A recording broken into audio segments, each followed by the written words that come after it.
Bonjour, je suis Corentine de Motifs Personnels, boutique en ligne de tissus, biais, rubans, etc. Aujourd'hui, je vais vous montrer comment personnaliser un vêtement avec des pressions en résine.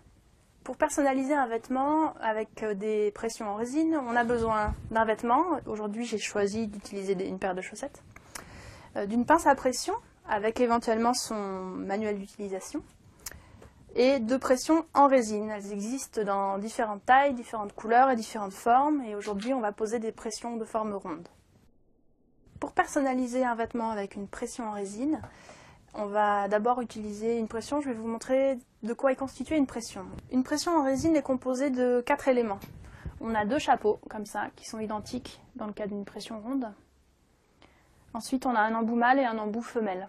L'objectif aujourd'hui, en personnalisant mes chaussettes, c'est de mettre une pression sur chacune de mes chaussettes, ce qui fait qu'avant de passer à la machine, je clipse mes chaussettes ensemble et je suis sûre de ne pas les perdre. J'aurai plus de petites sœurs. Alors, pour poser ma première pression, donc je prends une chaussette, je vais mettre l'embout pointu de ma pression à l'intérieur de ma chaussette, comme ça, cette partie-là sera contre la peau et ne fera pas mal. Je traverse la chaussette. De l'autre côté, je vais mettre indifféremment un embout mâle ou un embout femelle. Donc là, j'ai mes 3 épaisseurs, pression, chaussette, pression. Maintenant, j'attrape ma pince. Je vais venir positionner ma pression juste à cet endroit-là.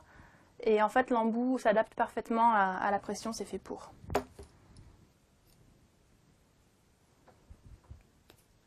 Voilà, donc là, on est bien à plat. J'ai ma pression, ma chaussette et l'embout par-dessus.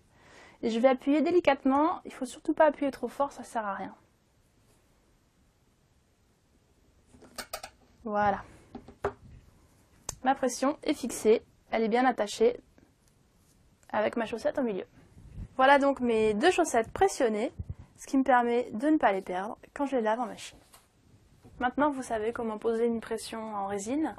Et au lieu d'utiliser une paire complète comme ça pour attacher 2 éléments ensemble, vous pouvez aussi utiliser juste une seule partie de la pression pour décorer un t-shirt par exemple, ou un vêtement, ou une trousse, ou un sac. D'autant qu'il en existe de plein de formes, en forme de cœur ou d'étoile, donc on peut vraiment faire des choses assez marrantes.